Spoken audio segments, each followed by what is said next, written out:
Mickey Mouse.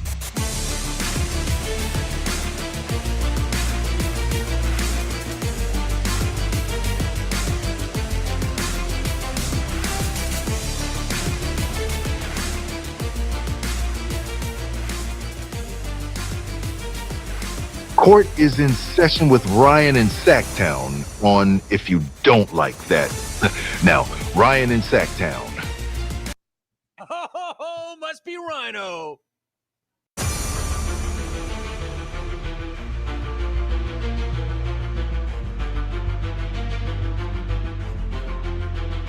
Win. I'm not going to tolerate anything other than winning. Good. I know you top reporters, you know I'm going to throw this, I'm going to throw that, I'm going to throw everything. There you go.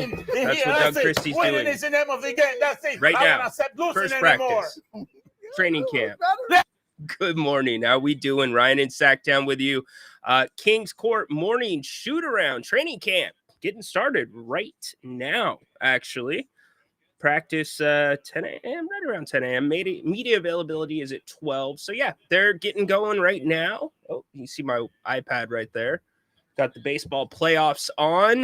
Media day yesterday. Plenty to talk about. If you have questions about that, we can hit those. I'll share some of my insights from yesterday. Being at media day, again, practice for the Kings today. First practice. I will be there. So if this is your maiden voyage on this version of the Kings Court, here's what we do. We go for about as long as my coffee stays warm. Now, in today's case, we're gonna, and I apologize for being tardy. I'm sure I see the comments lighting up that's going to be brought up. I will tell you, I was tardy because I did not make the coffee properly. It was not strong enough. So I had to hustle, get back, pour half the pot out, make the other half twice as strong. But anyways, if this is your maiden voyage on this version of the King's Court, we're going to go for about 40 minutes, which will give me time to get downtown and then also get to the station for 3 o'clock today. Grant, Fox Sports Radio. Looking forward to that. It is the best time of the year. Football, basketball, and the baseball playoffs. I actually kind of care about the baseball playoffs. I don't really care about the regular season, but I care about the playoffs. So how's everybody doing? Happy Tuesday. Get up in here. Looks like Ryno is on. Get your coffee ready. Dude, my coffee was not strong enough, my friend. Much better. Maybe a little too. Nope. Even it out perfect. I hate wasting coffee, but I also don't like just drinking straight hot water. So you got to meet in the middle. Thank you, sir. Indeed. What did everybody think about Media Day? Did you have a chance to consume some of the audio from yesterday? I still have not gotten fully through Dennis, Domas, and a couple of other guys because I had to leave early. It was still ongoing. I had to leave to get to the station. But as I said yesterday on Grant's show, or on our show, he would get mad at me for saying that. It was a different tone. You know, like Grant yesterday said, you know, media days, rah, everything's going to be great. Start of the season. It's the best we'll feel all season, right? But there was not, I didn't catch that sense yesterday for the most part. Now, that doesn't mean that attitudes were down and energy wasn't in the building. There was definitely energy in the building, but it felt more like a focused energy. And for the first time, it kind of felt calm. And I don't mean calm in a bad way. I mean like calm. People know where they stand. They feel like they're being communicated with. There's a little more transparency. Now, again, does not change the owner that you have. If anything, it speaks to Doug and what he has done over the summer, communicating with the guys, the team dinner that was not, it was 2 nights ago, I believe. The discussion they had then, Scott Perry, I thought Malik Monk spoke perfectly to that. When when Malik was asked about, trade rumors and how he dealt with it, he's like, well, first off, because of what I've been through, it doesn't shake me anymore. But he was very happy. Stop it, dude. You can't hit me with that one. I am one sip into my coffee, and you're going to hit me with when are the Kings going to announce the Westbrook signing? Stop. It's not happening. Unless a guard leaves, another one is not coming on the roster. And if a guard leaves, that's probably the Kuminga trade. But I don't think that's... maybe it does. I don't think that's happening as of right now. But just my opinion. See, Dennis, now you mess with my thoughts.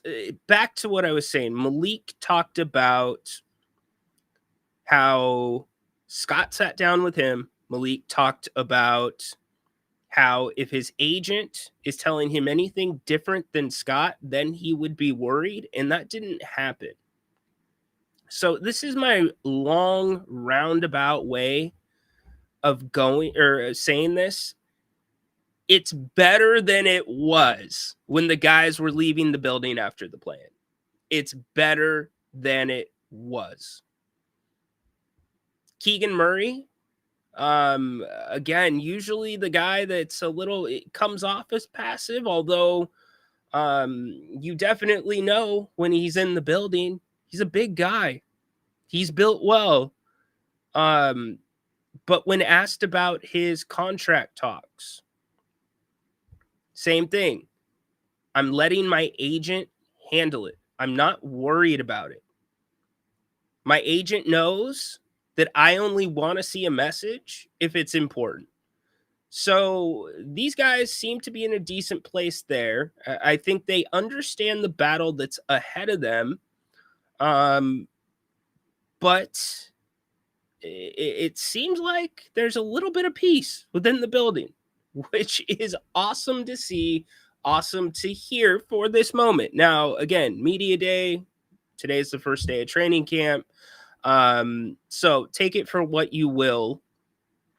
I will also say that who else was kind of striking a chord yesterday? I always love what Doug McDermott has to say. There's a reason Doug was, and I was like, why are you bringing back Doug McDermott so soon?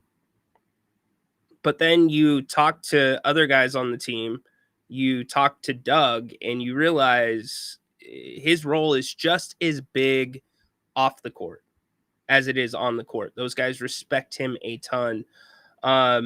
So loved what Doug had to say. DeMar DeRozan was probably the one that caught everybody a little off guard. Him and Domas didn't pull any punches at the end of last season. Exit interviews, did not pull any punches. I could not play it on the radio. Why don't we go ahead and play it here? By the way, here is the Kings training camp roster. If you have not seen that yet, that is to the left for you. Here was what DeMar said yesterday. I need to find it. 1 second, and we will get you right there. So, anyways, what's everybody want to talk about? If there's something you want to talk about, let me know. We will get into it. All right, here's DeMar. Hard to implement new things. What do you think that's going to unlock for him and for you guys? I think it's just give us what we needed, you know. No, not the right one. This is the right one. I was extremely excited. You know, I'm looking forward to it. You know, it's been a hell of a summer, you know, for me personally. You know, changing my mindset, approaching this summer, going into, you know, just having an opportunity to go into my 17th year. You know, I really spent time, telling myself, don't take these moments and opportunities for granted, and get back to being myself. I think last year, this summer I didn't realize how much I wasn't myself, from like a mental standpoint, from, that, so the best version of me really wasn't there, and the approach that I took this summer was, just kind of like refining myself coming into this season, understanding, the opportunity that's, in front of us all, and don't take it for granted. Go out there, be myself, be my fun, competitive self, and go out there, and compete. Doug could only change so much when taking over midseason like he did. Yeah. Now that he gets a full training. So what was interesting with DeMar, here's one more. Me really wasn't there, and the approach that I took this summer was, we just played that.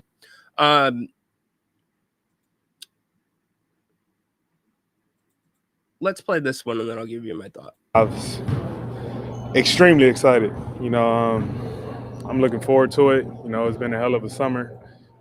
Same one. Sorry, I have so much media here. Hard to implement new things. What do you think that's going to unlock for him and for you guys? I think it's just give us what we needed. Last year was one for the books for me. With so much stuff from start to end. Just be honest with you, it was just a lot of shit that was going on that, internally we tried to fight through as players, and I can only imagine from the coaching staff, and with so much change from the front office, y'all know it was a lot going on.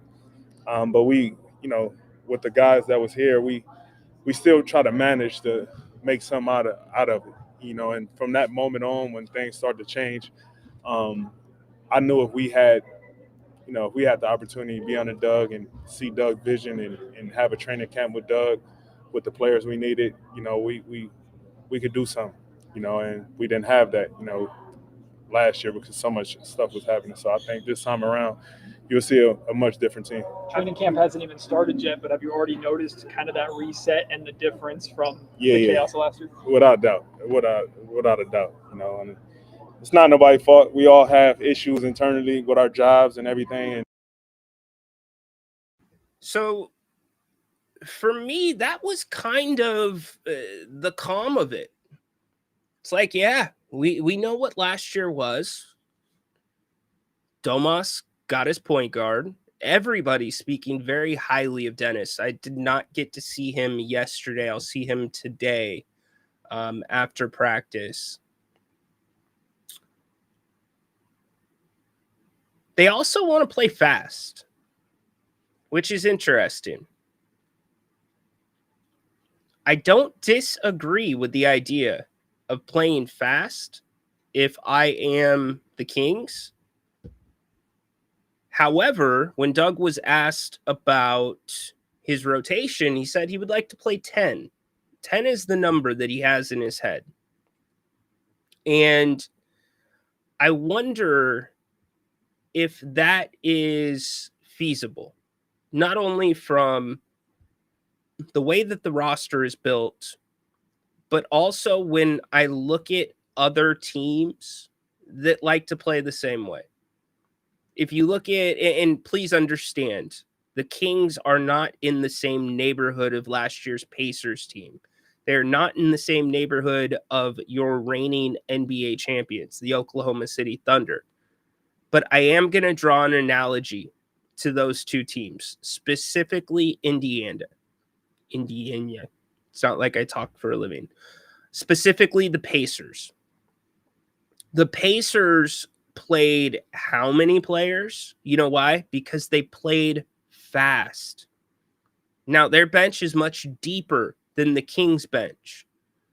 But when I think about fast, I think about the guards on this lineup. That is immediately where my mind goes to. Yes, we know that Domas can play up-tempo. Domas can pretty much play any style. Interesting. I'm not going to get into it on this show. I'll make a podcast out of it. But I did hear something that was very interesting related to Domas and transition which we can get to another time. Not an issue for Domas. Eubanks to be determined. Drew yesterday talked about the possibility, looking forward to maybe playing at the same time as Domantas Sabonis. I question that a little bit from this standpoint. Doug Christie did not manage the double big lineup to my satisfaction last year. Hi, Gail. Thank you. Appreciate it. Always working hard down in Santa Barbara. What's up, Gail? Good morning. Doug didn't really tweak it enough, play with it enough, explore it enough. The times we saw the Valanciunas Sabonis time, it was pretty good. It brought the Kings back in Denver one time. But beyond that, and Valanciunas is a much better player than Eubanks. I want to make that clear. But beyond that, you didn't really see it, especially towards the end of the season. So Eubanks to be determined. Max Ryno, I think he can probably play fast. Everybody is very high, including the players, on Ryno's skill level. They say he is incredibly skilled, which I think we saw at times during training camp. I don't have any big questions about that when it comes to Max, when it's basketball IQ, when it's fundamentals. My question comes down to his size on defense. And it's not so much his height, it's his build. Keegan Murray had to take a couple of years to turn his body into what it is now. So will teams go after Max? Will Doug have a counter for that? Maybe play some zone defense? Is Max even going to be in the rotation? We don't know, right? So I could see Max being able to play fast. And then Isaac Jones. Absolutely could see Isaac Jones playing fast. But let's get back to the guards now that we ran down the big men. The guards are the ones that are going to push the pace. The guards are the ones that are going to pick up 94 feet of the court. And can Doug really go that deep into the guard lineup? If Doug wants to play 10, if you want, put your 10 in the chat. What's up, Aaron? Thanks for being here today. Just hoping for some organizational stability this year. Absolutely. Scott Perry, actually, he was asked yesterday how he would judge the season in terms of how are you going to judge if it's a successful season? And he was also talking about the rookies. Here was Scott yesterday. Wins and losses. Will there be anything beyond wins and losses that you evaluate to see a product of success this year? No, and to me, I'm looking at how we fighting every day. That's are we following those 6 pillars, and each and every night are we laying it all on the line? If we're giving everything we have each and every night, whether it's practice, game, then I can live with whatever the results are going to be. But I think it's extremely important though that we identify and establish this culture this year. It's all about that, because if you want to build a sustainable winner, you have to have a foundation. And our foundation has got to be rooted in how hard we play, how tough we are, and how we do this as a team and do this together. So that's what I'm really evaluating this year. A couple of young guys, Keon and Keegan, are not signed beyond the season. Just where are you at with those guys in terms of your evaluation? How's communication been with those two? Communication has been very good with those guys. Obviously, I'm not going to ever talk about any contractual stuff publicly like that, but enjoy working with both of those young men. Both of them are class young guys. I'm looking forward to the very first practice with them tomorrow. Obviously, watched them from afar. Met them through the pre-draft process back when I was in New York, but really excited about them and their futures, and we'll go from there. Scott, you mentioned Doug a couple of times. Interesting. I wonder if Scott really did meet Keon in the pre-draft process, because Keon wasn't drafted. Maybe. I mean, they've had a lot of talent. Anyways, so to your point, Aaron, yes, I think that is the measure of success for many of us. In fact, Grant and I are in that same ballpark. We want to see a path coming forward and an idea about what pieces that are currently here in Sacramento fit the profile of the future. That you can say, yes, if we were to go out and draft any player, this guy's going to work with them. If we were going to decide to play this way, that guy can do it. What I'm talking about is the glue players. So back to the rotation, and I think if you have an idea of that and you have an idea about, sorry, Aaron, I'm jumping around. If you have an idea about what this team's, the big I word, identity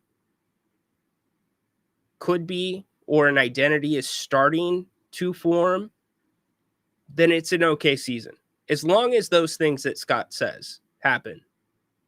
You can live with the losses as long as you are playing a certain way. And I'll tell you this, everybody seems to be very happy, players, that Doug Christie is the coach. And I acknowledge what Grant has said, that Doug wouldn't have gotten an interview anywhere else in the NBA this offseason for a head coaching position. While I acknowledge it, two things can be true at the same time. With this group, with the expectations, not of wins and losses, but style of play, professionalism, respect, pride when it comes to your home court. I truly believe if anybody is going to be able to pull those things out of this group, Doug is in the small, or on the small list of guys that can do it. So yes, he might not be a head coach anywhere else, but because of his specialties, because of being a past player here in Sacramento, I think he's highly specialized to have the possibility of pulling, and again, not championship, but competitiveness out of these guys. So speaking of Doug, 10-man rotation. If that's what Doug wants to go with, you can put your rotation in the chat. Who do you think it's going to be? No, I do not think Isaac Jones will be the first off the bench.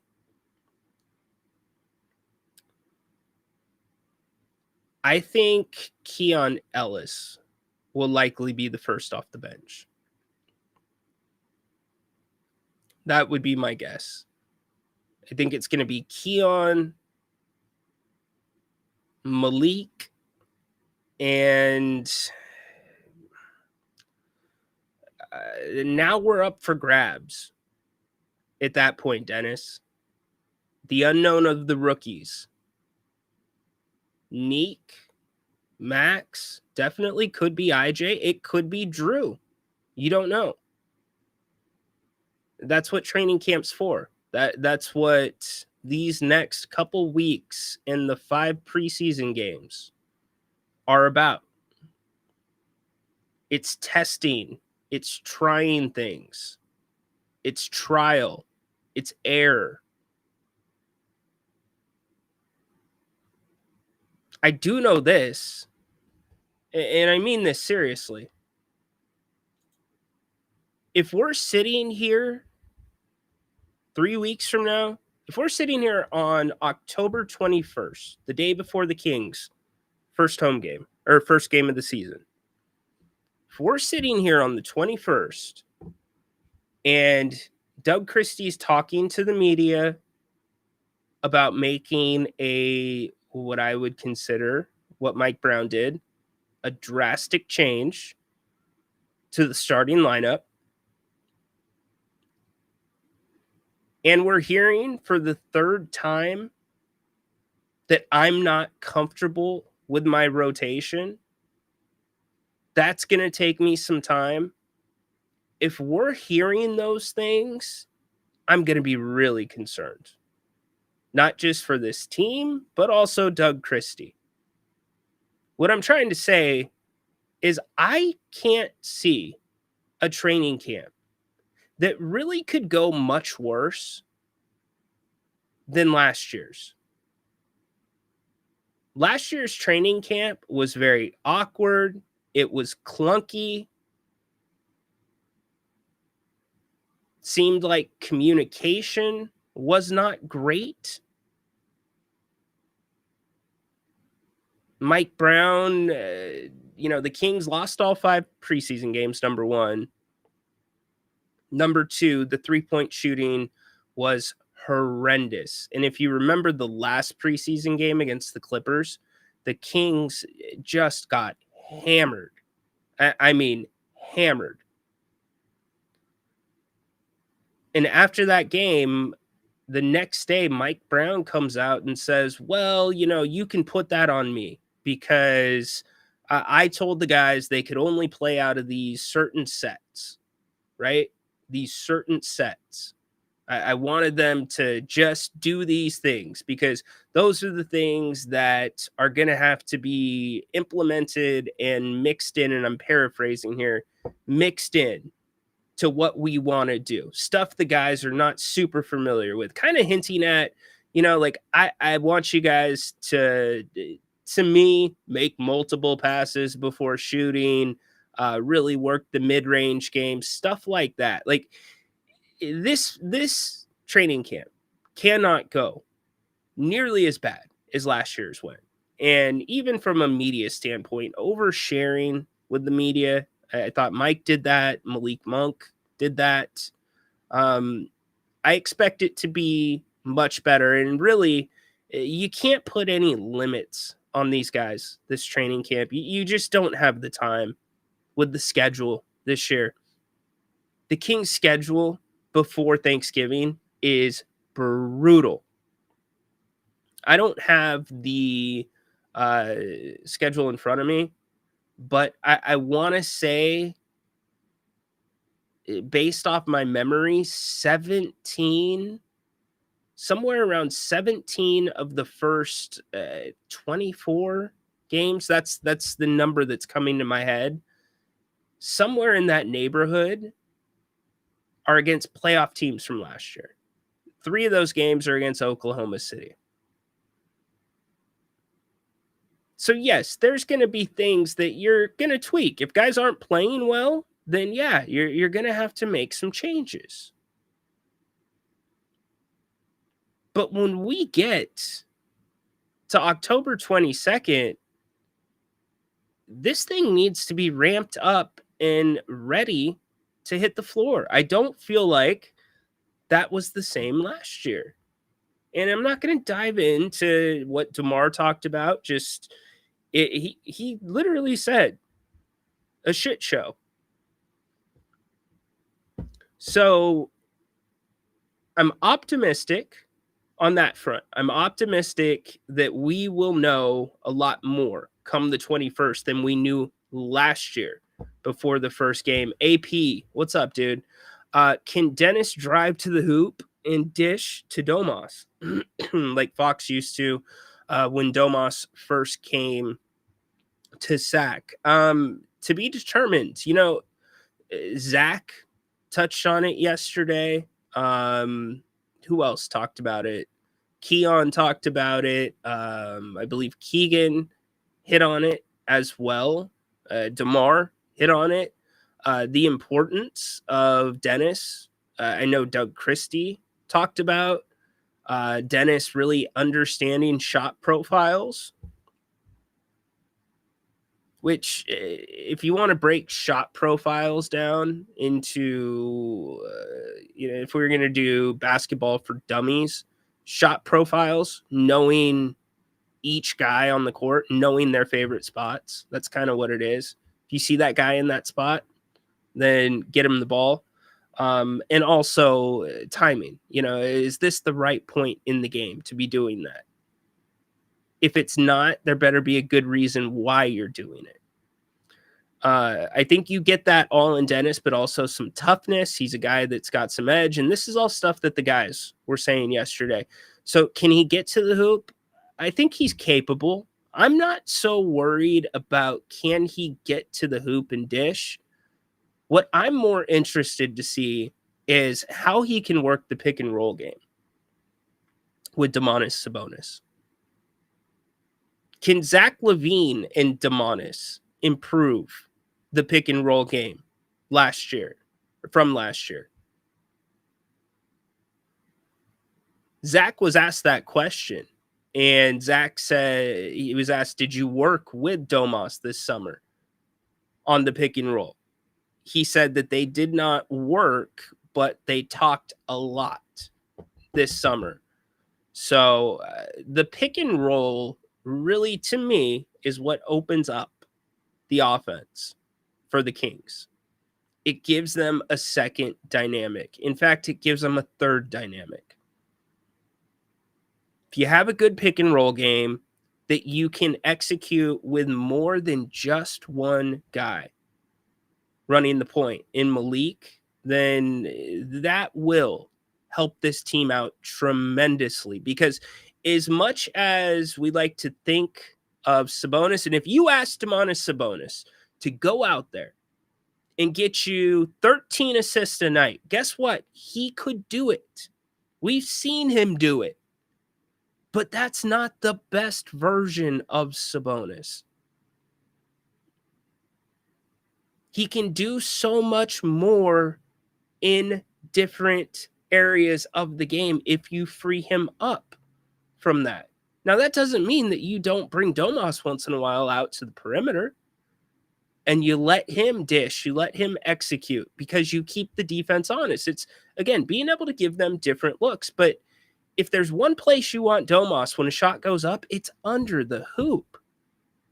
He's a garbage disposal. He eats up everything. And if he's not eating it up, he's taken a little something out of the guys that are trying to guard him. And I know he gets hit in the face and he gets it back, but he's used to it. He's tough. That's where you want Domas. So, if Dennis can dish it there, that's another positive for sure. Good point, Ryno. Didn't think about that. How bad we did in the preseason, how it carried over. Yeah, it was a clunky preseason. And how Doug was there last year to see all that. So should help him repeat it. Look, Doug, I don't think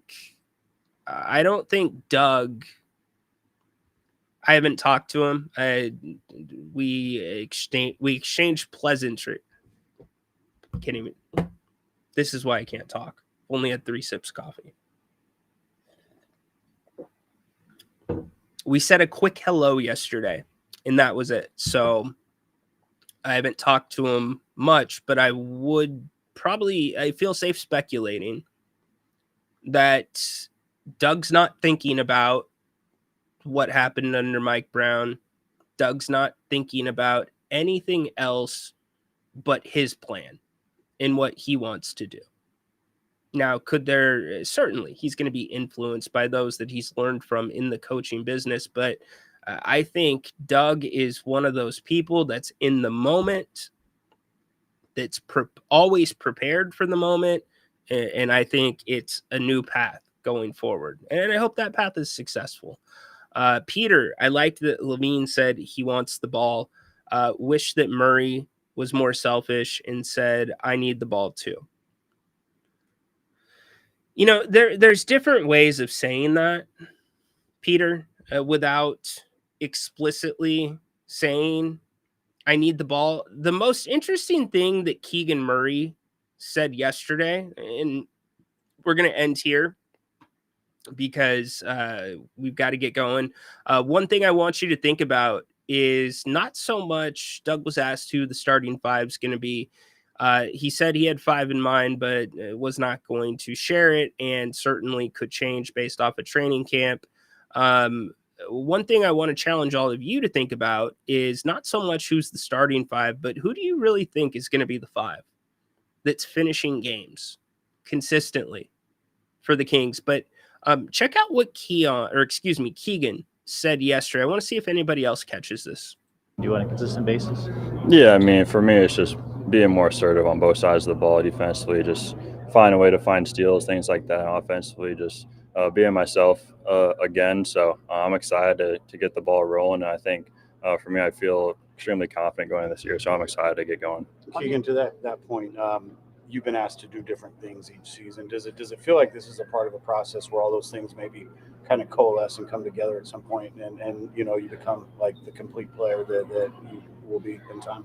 Yeah, I think this year, especially with Scott and Doug, they just have full faith in me to do whatever I can do on the court. So it's the kind of the first year I've kind of had no strings attached and things like that. So I'm excited to implement everything that. Did you catch what 2 words? I'm not going to actually, it's 5 words, 6 words. No, 6 words. What 6 words? 2 statements, each 3 words a piece. What stood out to you in what Keegan just said? To me, it was one of the more interesting statements of the day. I'm going to replay it. Let's see if you can catch it again. Do on a consistent basis? Yeah, I mean, for me, it's just being more assertive on both sides of the ball. Defensively, just find a way to find steals, things like that. Offensively, just being myself again. So I'm excited to get the ball rolling. And I think for me, I feel extremely confident going this year. So I'm excited to get going. Keegan, to that point, you've been asked to do different things each season. Does it feel like this is a part of a process where all those things maybe kind of coalesce and come together at some point? You got 3 of them. That's one statement. The first part of that, no strings attached. Yeah, I think this year, especially with Scott and Doug, they just have full faith in me to do whatever I can do on the court. So it's the kind of the first year I've kind of had no strings attached and things like that. So yeah. So Peter, you nailed it. You nailed the back end of it. No strings attached was what Keegan just said. That stuck out to me. What stood out to me more was the front end. Being myself again. I can be myself again. Is that exactly what Keegan said? I'm not going to press him on it, but I find that really interesting. Does he feel like Mike Brown was holding him back? And if he does, or he did publicly, why was Mike Brown pulling Keegan out if he wasn't shooting the ball? Being more assertive on both sides of the ball. Defensively, just find a way to find steals, things like that. Offensively, just being myself again. So how about that? One more notable thing that I would say about Keegan, and we talked about this a lot last year, and I don't mean to say you don't understand basketball if you haven't ever played basketball, so don't take it this way. You could, if you've played a different team sport that involves a ball that you're constantly sharing, then put it into that context. But in basketball, there is a massive difference that is made on the offensive side of the basketball when everybody is touching the leather. When the ball's moving around, whether you are shooting or not, you're kind of in the flow, all right? But when you're not touching the basketball for 5, 6, 7, 8 possessions in a row, and then you get that wide open 3, yeah, it's easy for us fans to sit here and say you're paid to make basketball shots. You're wide open. That's got to be automatic.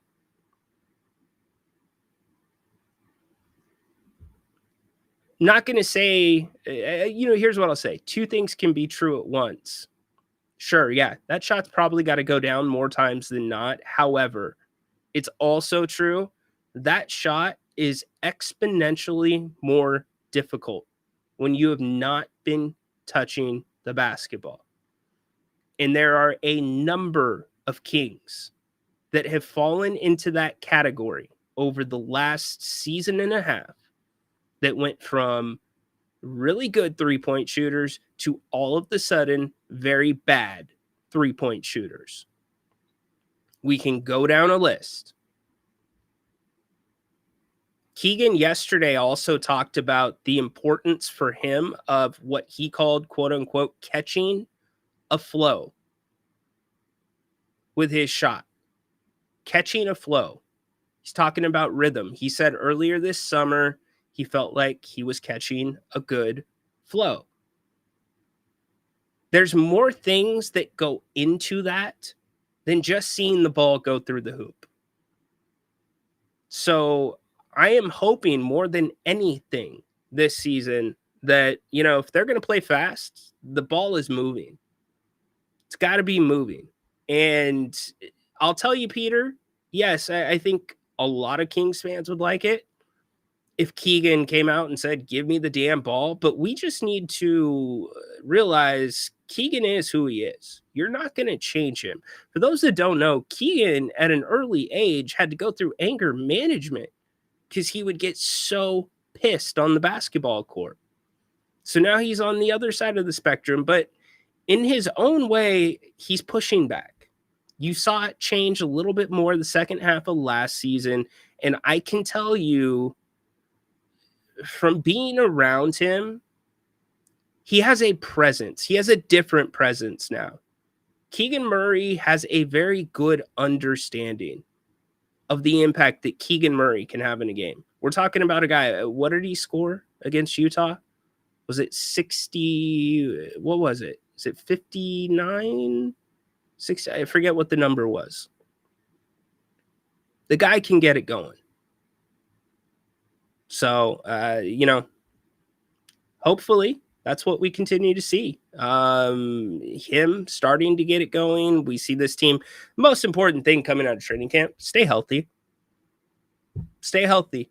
This team can stay healthy. Look, this time last year, I said this to Grant yesterday on Fox. This time last year, Trey Lyles already had a calf injury. So, all right, we are going to wrap up because I got to get to the G1C for media availability. Practice ongoing as we speak. Grant's going to be here again tonight at 7:00. Make sure you join him. Remember, this is the place during the season for all of your Kings game day coverage. In between, we will be doing tons of shows in addition to what we do on the radio Monday through Friday. From 3 to 6 p.m. live, and then the 6 o'clock hour is a replay of hour number 1. Make sure that you are following Fox Sports. If you haven't already, download the Fox Sports Sacramento app. If you're looking for the podcast, if you need the show on replay, go right to Grant's audio platform. If you don't like that, the show is available there on demand on any of your preferred podcast destinations. It'll be a fun day. So today on the show, we'll have Sean Salisbury. Also, Grant's going to give you his updated top 5 teams in the NFL and plenty more Kings talk as day 1 of training camp is underway. We'll have some audio from training camp today as well on the show. When you talk to Doug, ask him how to stop the droughts. You got it, Dennis. Dennis, anything else? You know what? Let me get my notebook out right now. Excuse me, Doug. Dennis wanted me to ask you how you stop the droughts. So, Dennis, I know you're dying to get closer to the game. I know you are scratching and clawing and looking at every website that you can. Publications some of us have never heard of, probably. But Dennis, I'm gonna give you some advice, okay? When you eventually, hopefully you get there. When you eventually get to ask the questions, you gotta frame it much better than that, dude. You can't just go up during a press conference and ask Doug Christie, "Hey, Doug, how do you stop the droughts?" Do you know what will happen? PR is going to do this. You're going to have somebody looking at you, and before you know it, you're going to be dragged by your lanyard out of the facility. You've got to frame it better, Dennis. Doug, we've seen how explosive this team can be offensively. Conversely, we've seen this team go through 3, 5, 6 minutes, 6-minute droughts from the floor. What do you attribute the success to? And what can you do to break up the segments of offense that are, fill in whatever word you want. Fill in those lean minutes, break up, whatever. You got to frame it better, Dennis. You get the point of what I'm saying. You can't just come out and ask that. I mean, Zach LaVine kind of, he dressed me down a little bit yesterday, if I'm being honest with it. I didn't frame it right. Learning. Anyways, all right. Coffee is officially warm. We're out. Enjoy the day. Follow me on X. Make sure you're following Grant as well. I will post content from practice today as soon as I can get it turned around. And 3 o'clock, we will see you on Fox Sports Sacramento. Join us. Going to be a lot of fun. Download the Fox Sports app. KSAC app, completely free. Apple Store, Google Play. You can listen anywhere you're at. You can get the show. Grant, 7 o'clock tonight, open forum. Make sure you're there as well. Have a great rest of the morning, afternoon. We'll talk to you again, 3 p.m., Fox Sports Radio.